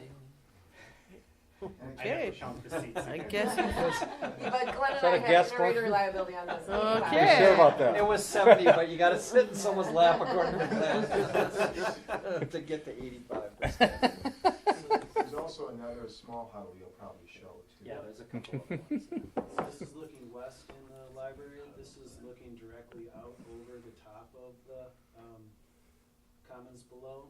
And then, as Glenn mentioned, to the east is a smaller, medium-sized huddle space that also would have glass doors. This is a revised entry into the library and a new ADA accessible ramp. Well, now it's actually going retro because Kevin will remember back in the days this is where the library was. When the high school was built, this is the footprint of the library. Not quite this dramatic, but On the first floor where the no, cafeteria second is? floor. No, on the second floor. This is where the current English department is Uh-huh, now. That uh-huh. was the library. Oh, that was. the library. Amazing. Yep. And when you say sliding glass doors, are you talking about the walls that you can open up and they either close into the wall or they pull out? Is that what you mean? Yeah. What's the word that I'm looking for? There's Fold, like a folding. Full, yeah. The Portable glass doors, partitions. normally we don't necessarily fold those into the wall because they're used a lot more than like an acoustical partition and they're not as deep. But yeah, it's generally the same thing. So these are elevations looking straight onto the building. The top is the commons. This is a first look at the fitness edition at the back. And we can take a 3D view look at this as well. One quick question about the existing components of the building. Do you have highlights that are going to be added that, as with the model in East that we did, that draw the rest of the building to that space, to that new design? In other words, maybe some additional of that beautiful metal inserted along the facial parts of the building that are not touched to draw those in? So the two highlights that we have are kind of the new main entrance, that two-story space. Right, I'm talking about the And then- spaces that are Right. further out, Right. kind of pulled back in there. And then there's the fitness. What we're looking at is if in fact at some point there's an addition added on, it's gonna probably end up where our new additions are this time. So we're looking at that material and trying to be sensitive to the fact that whatever we put on there is gonna end up getting buried at some point within the building and not actually gonna see it. I don't know if I'm answering your question, Well, but we are to Peter's using- point, to the east, Peter, where the existing library is, Mhm. you know, that where you drive in the building and you Mhm. drive past the whole library where it is now, you've been talking about opening those up. Right now, they kind of stick out at a 45-degree With the angle in the soffit. brick. Yeah. And they're talking about changing that to allow direct light into that area. And so then that element, that long element that you drive by would tie in better than with the new construction. We're kind of letting the existing building just be the background and let the new kind of express a new aesthetic for the building. Mo's getting excited. Yeah, I want that software. So is there any space that you want to kind of, I'll say, walk into? Well, The fitness center, yeah. So if you wanna, Yes. I want to walk into the fitness center. So this is the fitness edition. This is kind of an infill piece. We employed some of the same design ideas to the fitness space, and that part of it has an open to below space with a stair that connects the lower and upper level together.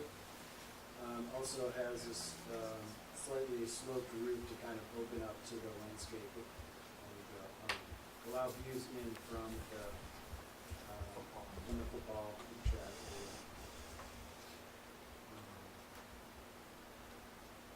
And this kind of gives you a better idea of the additions to the west.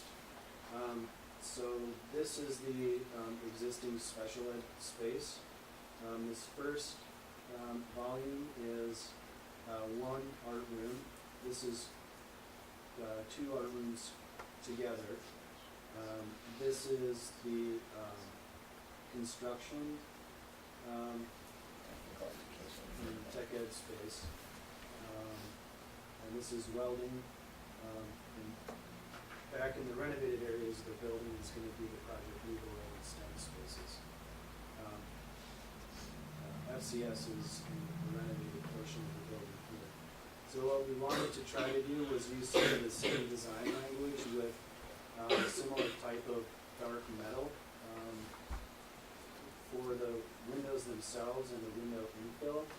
And as Bob mentioned, what we're showing for the additions themselves would be a kind of flat seam metal panel, if it ever was. If the Fieldhouse addition ever happened, it would be a better, more conducive material for an addition adjacent to it. Does it, I mean, again, it's hard to tell with this, I mean, it's different than the rest of the building though, isn't it? It is, Oh, yeah. it is. It would be a distinctly different exterior. And Which is where's the called- Ox Gym? So the auxiliary gym is right here. Yeah. Okay, next, okay. And the Ox Gym is just getting a renovation, like a lighter renovation. Now, the STEM and Project Lead the Way areas, are those larger than a regular classroom? Or what are exactly, I mean, They're big spaces. it's a big space, Yeah, and most of, big idea. yeah, most of those spaces are I don't have the square footage, but they're big spaces. Yeah, I would think it would have to be. very flexible and connected with overhead garage doors so that they both open between two classrooms Sure. many times so that it can be as flexible as possible. Okay. We could show them the floor plan, but, I mean, the floor plan is still fluid. It would Might be nice Well, to but- look at an art room and see how they Right. work together. Right, Yeah, I think it's important to show yeah. in detail the classrooms that are in the existing library space, because that is a really neat element that doesn't exist anywhere else in the building. Well, that's what I asked about earlier, because I Yeah. figured we're not gonna just plop in same old classroom. It's gonna be something different than what No, we had in they've the got, past. they've got a really, So the reason we wanted to come and present tonight, we will, just to kind of go back to schedule a little bit, we do have Plan Commission submittal coming up, so we've met with the city once, we've got another one that we're going to schedule. We've actually already submitted some information to the state, there was a variance that we went through, so Sure. it's been approved. So there's been some things happening. The most important step at this point is to get through Plan Commission so that we can keep moving moving forward with our documents with their approval, so we just kind of wanted to bring that, bring these forward. Mm-hmm. Do we lose the greenhouse? No. Did you say lose or use? Lose. Oh, we don't have lose. Good. And like Bob said, these are literally still being developed. We use the 3D model to produce our working drawings as well, so it's constantly, so somebody was working on this right before I got office, and I haven't really had a chance to check it all out, but you can see that, you know, in greater detail, this kind of shared open area in renovated library space. A lot of these areas have kind of breakout areas for small, quiet study. And right now, these are, again, schematic design. The design development starts to get into more detail. But like that small breakout space, I believe most of that is glass. There's also glass going into the other classrooms as well, so there's a lot of transparency between those spaces. Bringing in a lot of natural light. The yellow is student services, and one of the key elements that they came up with that was really transformative is moving it from that side. Right now, to get in there, you use that little hallway, that Yeah. connector Right hallway. there, yeah. That's how you have to get into it. Mm-hmm. They pivoted that 90 degrees and made it all open to that hallway, or visual to that the main hallway, and that becomes the entrance for student services, which that department is So you walk right into a career center unbelievably right away. thrilled. I bet they're happy. Oh, at yes. getting a total career center there. Mm-hmm. Mm-hmm. And the wall's gone too. The vault is gone. Yeah, you discover all kinds of things, don't you? Was the vault being used for anything, or? It's just a Paper door too, storage by the door. way. It's just a door. Fred storage? We answer that question. Brian, if you could look towards the west on the west side of the building to show them. Yeah, who knows? I don't. Spaces. Don't want to maybe know. So what happened to that kid in my high school Turquoise class? areas are in art classrooms. Essentially, this is 3D art, kind of oriented to the west with lots of natural light, and south. Storage areas for a kiln and a small separate metals room, and then a larger storage area for supplies. And you'll notice that we're showing some connection here between the two, so we've incorporated a couple of overhead doors there so that they can really essentially use those spaces together, and even, I don't wanna say a quarter space because this is an exit way, but something there's possible, I suppose. So, again, looking at ways to not necessarily just have a learning space by itself, but to be able to integrate those different spaces together. Mm-hmm. And then, same thing with the two in the middle.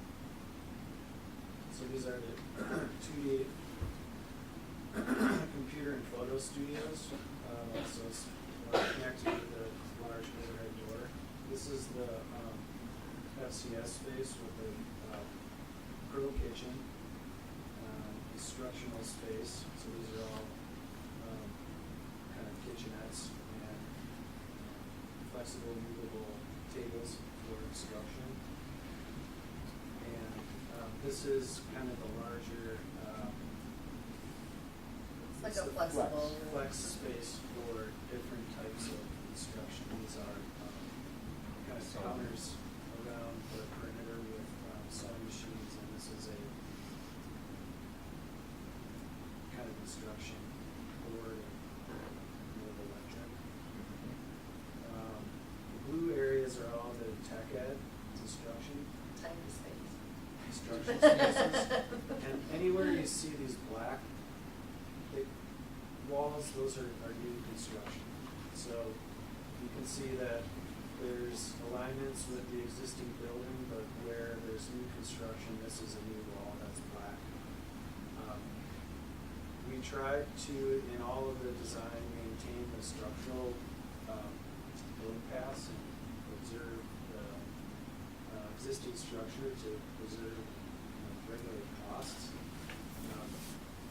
So you'll see in some areas, this is an existing wall where the floor plan just required us to fill in a door, for instance, to create a classroom that connects to these two classrooms together.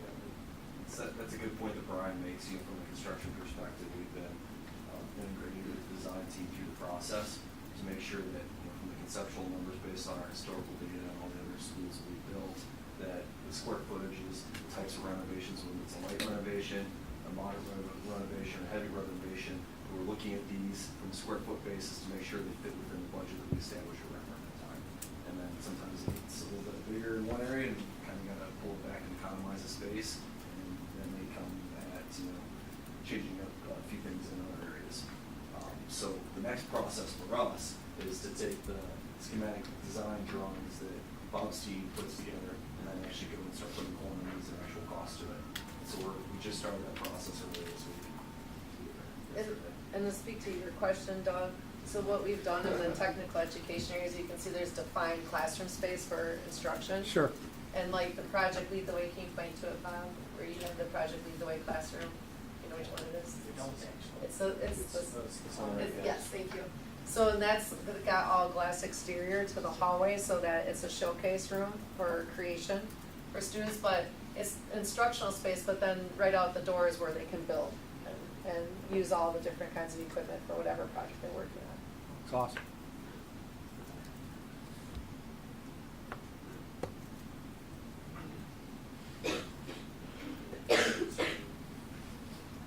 So this is the fitness addition, the refill. This is the auxiliary gym here.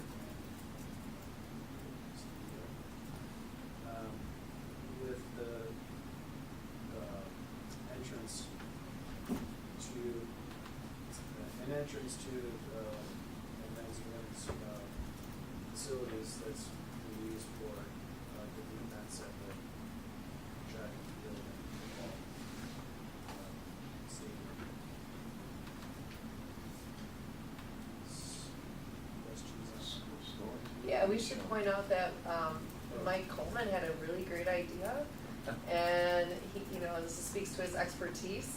But we saw some prime real estate there for a school store and concessions, so we're moving the concessions Yay. and school store right to the gym area there. Excellent. Marketing. Marketing. That's good thing. Put them where they are. Sean, Kevin, Mike. Oh, any there's, other I mean, thoughts? there's 1,000 interesting conversations, you know, and one of them was Mary Lovelace, and in the very way back northwest corner of the school is where her food is stored in a freezer, and they've got to load it up on a cart, take it around a 90-degree ramp and all the way down the corridor each and every day. What a waste of Yeah, time. it's From right there there, where his cursor she's is, got to yeah. go through the maintenance hallway, come all the way down to the kitchen. Oh my gosh. And she's like, I don't want much, I just want my food a little closer. And we're like, done. You So know, those that's- pink spots are for Mary in the bottom there. So it was a simple conversation that generated a lot of efficiency in her day. No different than, you know, Dan O'Brien saying, geez, the high school is the biggest producer of laundry. And we haul it all up to the middle school, That's wash crazy. it, and return it all back to the high school. He goes, can't we find 150, 200 square feet for a laundry? Well, of course you can. You know, that's the kind of stuff we're supposed to solve. So Yeah. it's kind of fun conversations like that too. Cool. Mhm. It's quite attractive. It's quite, it looks very efficient. Yeah, I It think the meets a space lot is of really needs. exciting. Yeah. Our goal is to be transformative while meeting the needs, thinking about the future. That's great. Are they gonna be able to flex that common space for a large, group of large, with all that light coming in? Is that a possibility? Is there gonna be something like permanent in place, like audio-visual and, just curious? Yeah, we're working through those details right now. That's why you're gonna be at the next meeting, Matt. On that commons area where you come in there with all the glass, in the summertime, are there shades or anything that'll be on there to cool it and keep it from just taking off? Yeah, yeah, we haven't gotten into all of that detail, but I would imagine there'd be some type of shading that we want to incorporate. Go ahead, Glenn. Just some seating at the front of the commons so you can pull up to a counter and eat and just kind of look out. And that's a nice feature. Mm-hmm. that Sean thought of. This shows 500 students in a flexible sitting environment. It's not those tables of 16 that you walk in and you see now that it's just row after row after row, straight row of tables. This has got the opportunity to put in different, whether they're pub height, whether they're big tables of 8, whether they're small tables of 4 or 2. You see a lot of different flexibility. And that holds 550. It's got the possibility to put in additional just by increasing the density of the seating arrangement. But then there's also the flexibility of allowing some upstairs, and that's been discussed. You've got a commons overlook essentially that could hold another 40, 50 kids. And this is really what we're seeing in cafeterias also, or commons, that it's not just used for delivery of food, it's used throughout the entire day. And that's really the purpose of having different furniture. We've got some high top tables, Sean had mentioned different things, we've got some booths shown. And that hasn't all been selected yet, but those are kind of the concepts and ideas that we're talking about. Well, when you're having events, tournaments, whether it's sports or forensics or whatever, and you've got groups of kids coming in from all different schools across the state, you know, that kind of space that gets used all the time and right away, and they're looking for it. They really need that kind of space to spread out and meet, you know, get together, find out what time their choral arrangement is, whatever. The really neat thing about that space, you know, if you think about walking down the corridor now and you're going to the cafeteria, there's kind of the wall that comes out and jogs, and you really don't see into that space until you're there, essentially. Right. Here, you're gonna see into that space. Brian talked a little bit about the transparency to the exterior. Yeah. It's gonna be the same thing from the interior to the exterior, the transparency, but also when you walk in, you know, this is the entry. You're gonna see that space. It's gonna be very dramatic as compared to now where it's kind of, you know, somewhat low and hidden off to the side. It's just gonna open up. Can you show that from a model point of that walking up through that? Because you've got those two really awesome study cubes up above. I mean, that helped me understand what because we spent a lot of time talking about that entrance. Right, Glenn? Yes, we have. Do you have one inside there or yeah, you can just walk in. Oh, wait. Are we in the bluffs now? Parking lot. We're gonna find out where that quartzite came from. Sometimes the feet of a mind their own. Yeah, so this is the actual software that we build everything in. So we build it virtually before C.G. Schmidt builds it in reality. Just a quick question while we're moving. All of the glass, I know there's new technology in glass. Can we accomplish some Back up. Like low E-type glazing. Yeah, I mean, I'm looking for ways in which we can be forward-thinking in terms not just of energy savings. That's not the issue alone.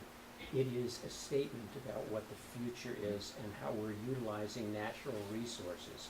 And so our glass should be not just something that we see through, but it can also function technically as a means of gathering energy. And I know there's that technology, again, just throwing out an idea. So right above those front doors are two study cubicles up on the second floor. So this is an overhang, and that kind of projects out. So as you enter into the building, even though it's tall, there is some, I'll call it compression as you're walking in. And typically in architecture, we like to have a space that, you know, you kind of feels comfortable as you're walking in, and then, you know, open up when you walk into the inside. But really, the outside, you know, you're gonna see, you're gonna feel it. It's gonna be a big presence. And Lawrence spent a lot of time talking about what he wanted that space to look like for the Library and Media Center, because he wanted a large group that he could close off, and he wanted some small groups he could close off, because you've got a direct connection now between the IMC and the cafeteria, which will be quite loud for 2 hours out of the day. Mhm. But he thought that that was still an excellent opportunity to keep using that space throughout the whole day. Even though it looks like we're done with the design, we're not, so still. Go for it. Well, yeah, that goes back. We want that library to be a true academic space. And so the opportunity, though, to also have it function in different ways for the needs of our students at different times of the day and days of the, before school and after school. But you'll be able to walk up into that library and there'll be a large area for a classroom to close those glass doors and have a little private spot, and there'll be another section of that library designed the exact same way in case there's a second classroom that wants to utilize it. I gotta tell you, Glenn, this is the closest I've come to hating you because I'm totally jealous. I can just see it on his face. You're next, John. But that's what we're hoping for, right? We're Yeah. creating a space that our students just crave to be in. Right. Excellent. Nice Well work. said. Well said. And we talk about kind of the in-between spaces between, where students are going. I like to term those the sticky spaces. Those are those small spaces, those counters along the windows where students really like to go and hang out and they feel comfortable. We shared a story with another district where they did more of a commons that wasn't a cafeteria, but a commons transition space that again had classrooms that opened up into it. They have to kick kids out of there at like 9 o'clock because they're ordering pizza and the kids just like being in that space. I have a feeling that's what's going to happen here. You're going to have to kick kids out of there because you want to go home. Well, we want it to be a spot for our community. This is their building. Anything else you want to look at? When we come back again, we can, if there's specific things that you want to walk into, we can certainly do that. Yeah, eventually what we're gonna do, once we get to a point, I'm not gonna promise it for the next meeting, but probably at least the next one, maybe the next one, depends when it is. What we've been doing is, using virtual reality as a tool, and sometimes we'll use it for staff as well, so that they get a better feel for what the space looks like. Once we start to create some of those, we can bring those here. You can either try it with the goggles and look around. You can't move through the space, it's just a stationary 3D image. For those that don't want to try the goggle, because some people get motion sickness, we will have it on the monitor as well, so you can kind of see, they will turn around and see. That's a great tool to help you kind of immerse yourself within that space. I also wanted to add too, we also had a community event about, what did you say, 4 weeks ago, we invited local contractors, members of the community who have maybe an interest in working on the project to come visit with us, talk about the process of getting them engaged. Just kind of talk a little bit about who CG Schmidt is and how they can do some work on the project. And it was really successful. We had 25 people, got some pizza, had it over in the library. It was a great event. Great. Well, you've also worked with some local people on the previous absolutely. stuff, so got a good relationship going. Absolutely. Anything else? Thank you, guys. Yeah, thank you. Thank you. Thank you. Thank you. Thanks. Good work. More to come. Yeah. Well, we can't leave. We're stuck. We'll see you guys. See you guys. Thank you. Up next on the agenda, we have personnel recommendations, but we have none to act upon tonight. So we will skip the personnel recommendations and move on to new business. The first of which is approval of disbursements, and for that I'll turn to Chair of Finance, Mr. McNevin. Move to approve. Second. Motion by McNevin, seconded by Coleman. Any discussion? Hearing none, those in favor, please signify by saying aye. Aye. Those opposed, motion carried. B, which is discussion and possible action on the CG Schmidt contract. I'm going to throw something out for the board. The board can decide what they want to do. We hoped to have that contract for board action tonight, but it's being gone through with a fine-tooth comb by our attorney, which means we won't have it for action in front of us with a written copy until our first meeting in April. I would entertain the possibility, if the board so chooses or is okay with, I mean, the contract is all stipulated between the guidelines of what money we have from the referendum, and Bob, help me if I'm missing anything in between. They're just working out the details, which, when it's presented before us, is not going to mean much to me personally. I will read it, but I mean, I wouldn't know if it was the 4th version or the 3rd version or the 10th version. In order to expedite the process, because it has been somewhat delayed, even though that delay is not necessarily been from our end, we're getting kind of down to the 11th hour in trying to get the contract. We have some projects that have already been completed that are waiting for payment in the district. Rightly, is not pay any payments until the contract has been acted upon.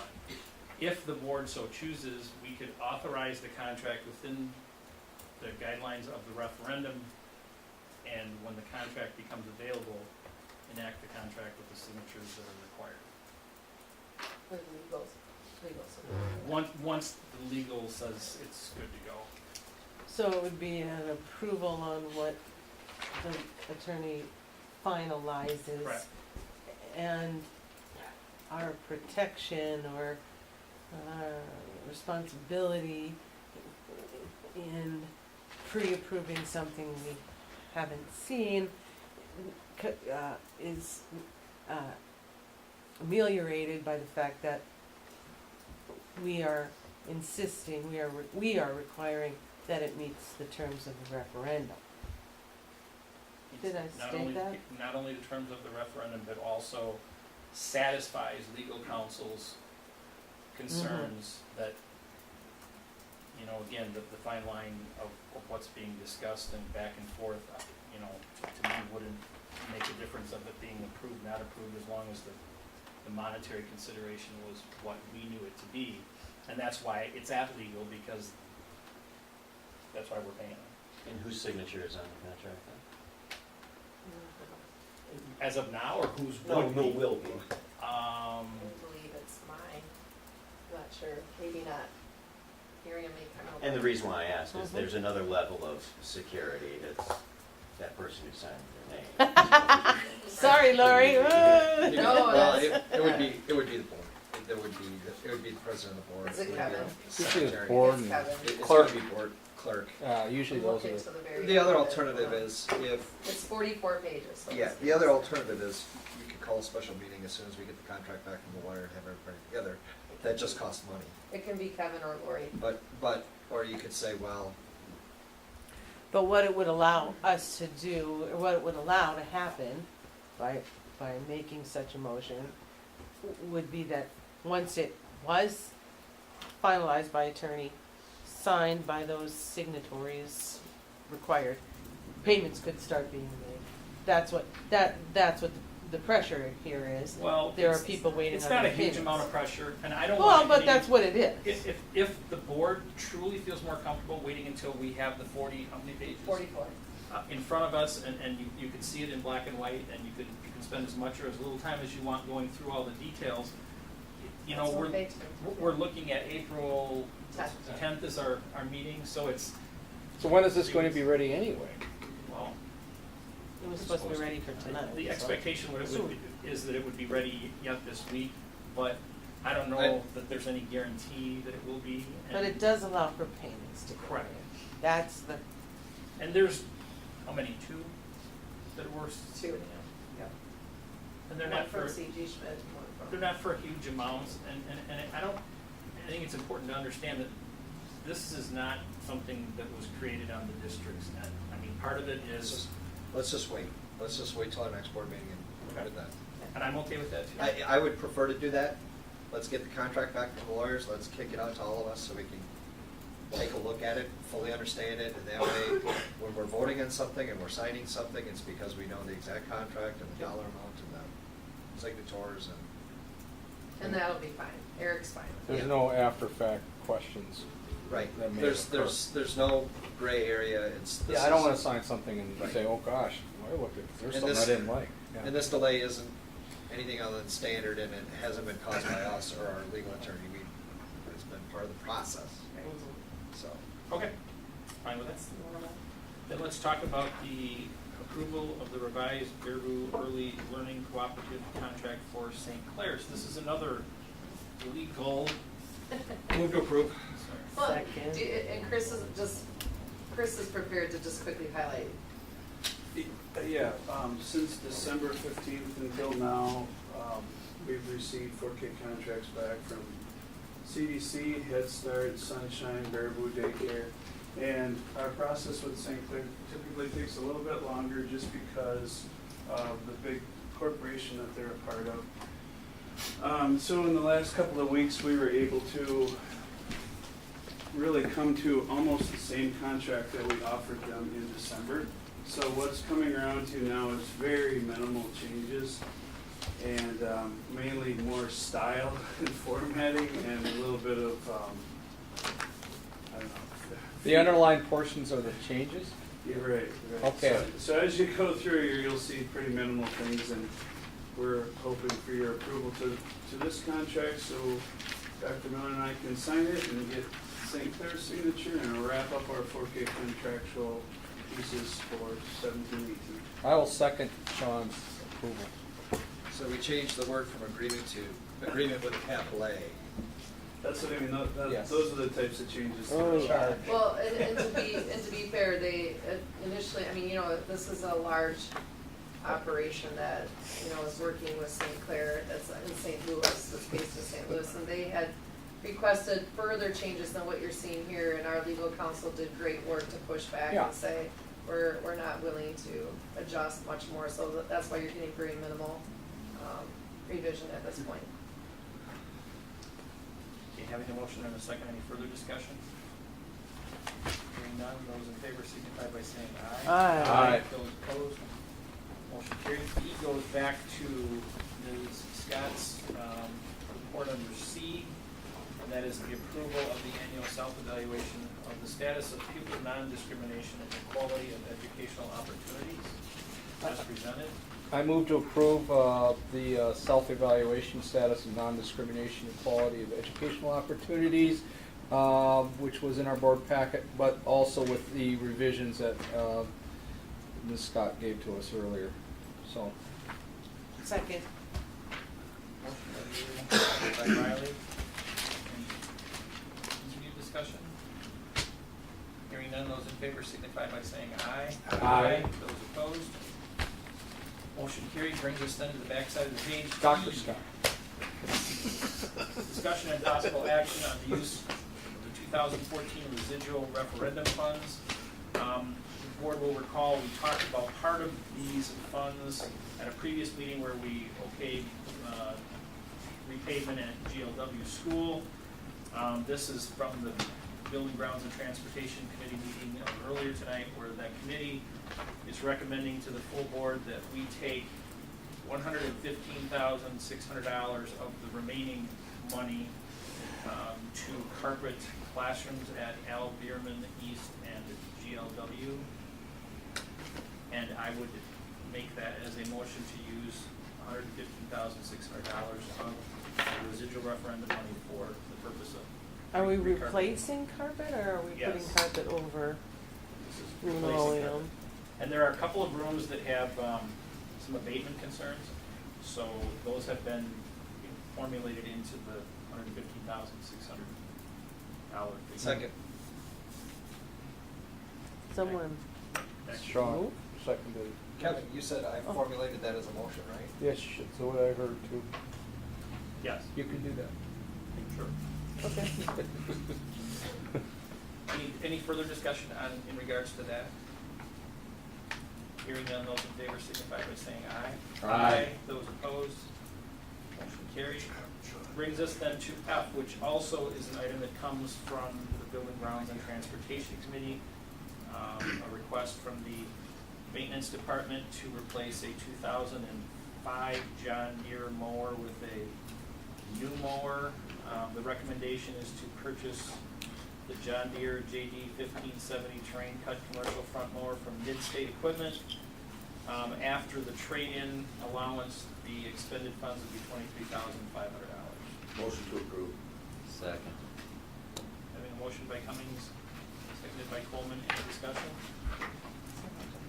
Hearing none, those in favor, please signify by saying aye. Aye. Those opposed, motion carried. I would thus entertain a motion to adjourn. So moved. Second. Those in favor? Aye. Those opposed? Thank you.